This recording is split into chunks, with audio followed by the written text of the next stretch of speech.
સાબરકાંઠા જિલ્લાના મુસાફરો માટે રેલવે મંત્રાલયે નવી સુવિધા શરૂ કરી। સાબરકાંઠા જિલ્લાના મુસાફરો માટે રેલવે મંત્રાલયે નવી સુવિધા શરૂ કરી છે। અસારવા ચિત્તોડગઢ વચ્ચે દોડતી ડેમો ટ્રેનને હવે મેમુ ટ્રેનમાં પરિવર્તિત કરવામાં આવી છે। આ નવી મેમુ ટ્રેનને હિંમતનગર રેલવે સ્ટેશનથી ફ્લેગિંગ કરીને રવાના કરવામાં આવી હતી। આ પરિવર્તનથી મુસાફરોને વધુ આરામદાયક અને ઝડપી મુસાફરીનો અનુભવ મળશે। હાલમાં તહેવારોના સમયે હિંમતનગર રેલવે સ્ટેશન પર મુસાફરોની ભારે ભીડ જોવા મળી રહી છે।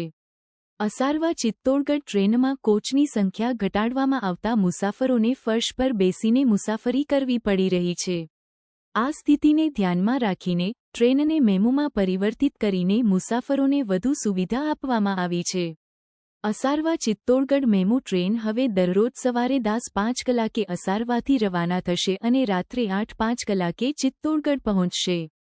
માર્ગમાં હિંમતનગર, ડુંગરપુર, ઉદયપુર સહિતના સ્ટેશનો પર રોકાણ કરશે। આ ટ્રેનના સમયપત્રકમાં ફેરફાર કરીને મુસાફરોને વધુ અનુકૂળ બનાવવામાં આવ્યું છે। આ નવી મેમુ ટ્રેન સેવા સાબરકાંઠા અને આસપાસના વિસ્તારોના લોકો માટે એક મહત્વપૂર્ણ પગલું છે। મુસાફરોને વધુ આરામદાયક, ઝડપી અને સમયસર મુસાફરીની સુવિધા મળશે।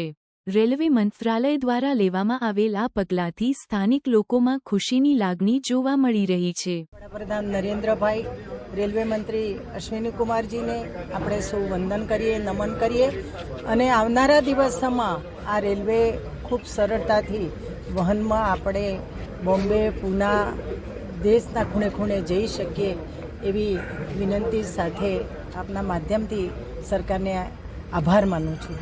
આપણા હિંમતનગરમાં એક તો પહેલાં અદ્યતન જિલ્લા કક્ષાનું આ રેલવે સ્ટેશન લોક ઉપયોગ માટે બની રહ્યું છે, એના માટે પણ અભિનંદન છે। અને એ પછી જે ચીલાચાલુ જે ટ્રેનો વર્ષોથી ચાલે છે એના બદલે એનું ગેજ પરિવર્તન કરી અને ઇલેક્ટ્રિક રેલવે લાઇનનું કામ જે લગભગ આપણા ઉદયપુર સુધીનું પૂરું થયું છે અને આ બાજુ ખેડબ્રહ્માનું પણ ઇલેક્ટ્રિફિકેશનનું કામ હાલ ચાલે છે। રેલવે વિભાગને, વડાપ્રધાનને હું અભિનંદન આપું છું